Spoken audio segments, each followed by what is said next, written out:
మిద్యానీయులు ఆ మార్గమున వెళ్ళుచుండగా యోసేపు సహోదరులు గుంటలో నుండి యోసేపుని తీసి ఆ మార్గమున వెళుచున్న ఇష్మాయేలీయులకు యోసేపును అమ్మివేశారు.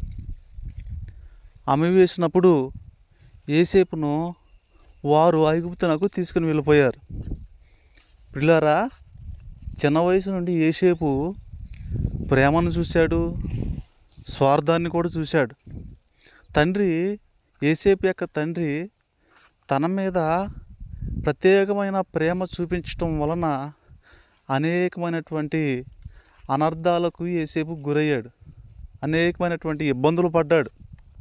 అయితే తన మీద ప్రత్యేకమైన ప్రేమ చూపించటం వలన యోసేపు యొక్క సహోదరులు యోసేపు మీద ద్వేషాన్ని, పగను పెంచుకుని యోసేపును చంపడానికి ప్రయత్నం చేసి అతని వస్త్రాలు తీసివేసి అతనిని గుంటలో పడవేశారు.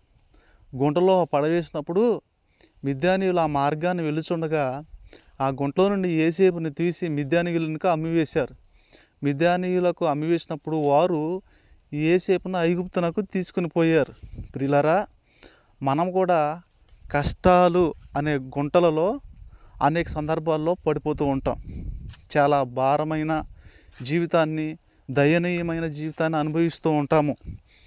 ఆ గుంటలో పడిన మనలను ఏదో ఒక సందర్భంలో, ఏదో ఒక సమయాన్న బయటకు తీయడానికి ఒక మార్గాన్ని దేవుడు సిద్ధపరుస్తాడు.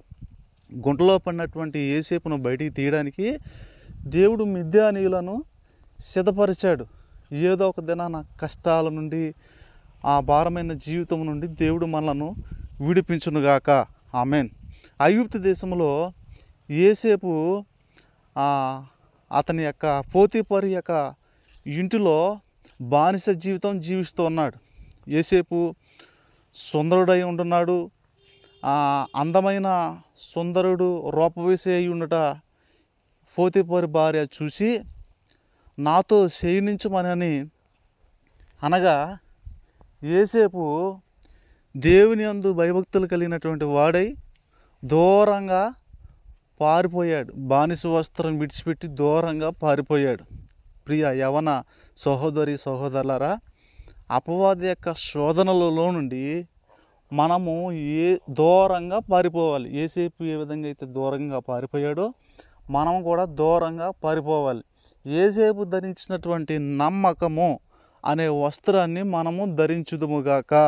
ఆమేన్.